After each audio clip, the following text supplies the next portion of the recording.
Naam, swali la msingi sana, tofauti iliyopo kati ya sponge cake na butter cake. Sasa unapozungumza habari ya sponge cake, hii ni aina ya keki ambayo sifa yake ya kwanza ni sponge, kwa maana ni nyepesi na ni laini sana. Sifa yake ya pili kwenye recipe, kwa maana hapa hatutumii margarine, tunatumia mayai, sukari, ngano, baking powder, ladha na kadhalika. Kama utaweka maziwa it's okay, lakini kwenye ingredients zile kuu tatu, kwa maana ya mayai, sukari na margarine, hapa margarine huwa hatutumii. Ukija kwenye butter cake, hapa ndo unatumia margarine. Hasa margarine inaweza kuwa ni kampuni ya Prestige au ni Blue Band.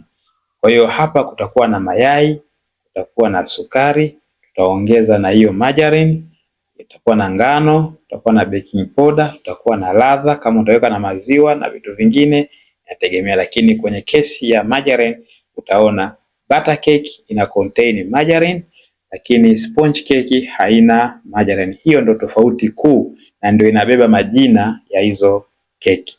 Lakini sifa nyingine kama tulivyokwisha kusema, tukasema sponge cake yenyewe ni laini na ni nyepesi, wakati butter cake ni nzito kidogo, na hata ulaini wake huwa haufanani na kwenye sponge cake. Lakini sifa nyingine ambayo itakusaidia kutofautisha ni swala la rangi. Ukichukua sponge cake ukipasua katikati, utaona rangi yake ndani huwa ni white au ni nyeupe tunasema. Lakini ukichukua butter cake ukipasua ndani, utakuta rangi yake huwa ni rangi ya njano, kwa maana ile rangi ya Prestige au margarine ile ndio inaonekana kwa ndani. Kwa hiyo ndio tofauti ambayo unapaswa uijue kati ya sponge cake na butter cake. Lakini ukija kwenye item ya bei, sponge cake bei yake huwa ni chini ukilinganisha na butter cake. Butter cake zina bei kidogo ukilinganisha na sponge cake. Kwa nini? Kwa sababu ya ingredient ile ya margarine inaongeza thamani ya keki, hata testi na flavor. Ukila sponge cake testi yake huwa sio nzuri sana ukilinganisha na testi au flavor ya butter cake.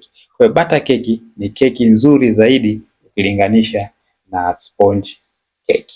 Kwa hiyo kama unataka kufanya biashara nzuri ya kupendwa na watu, basi jitahidi kutengeneza butter cake na sio sponge cake. Video hii kama itakuwa imekusaidia, basi unaweza kufollow page hii, lakini kulike na kushare kwa watu wengine ili nao waweze kujifunza. Follow page hii kwa sababu tips kama hizi zinazohusu baking, kwa maana ya mikate, keki, cookies na vitu vingine, na kuwa nikiposti mara kwa mara.